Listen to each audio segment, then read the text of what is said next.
સુરત।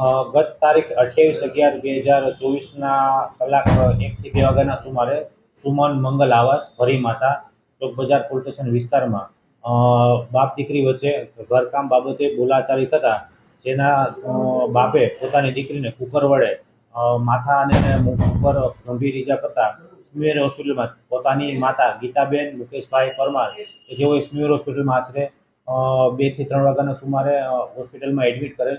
ત્યારબાદ ભોગ બનનાર જે છે એની તપાસ ઇન્વેસ્ટિગેશન ને બધું ચાલુ કરતા ભોગ બનનારની માતા ગીતાબેન પરમારની ફરિયાદ લેવામાં આવેલી અને એકાલીબેન ઉંમર વર્ષ 18 કે જેઓ છૂટક જોબ કરે છે તેઓની બાપ દીકરી વચ્ચે બોલાચાલી થતા તેઓને એડમિટ કરેલા અને મોડી રાત્રે જે એકાલીબેન છે ઇસ્મીર હોસ્પિટલમાં ડૉક્ટરે એને મરણ જાહેર કરેલા।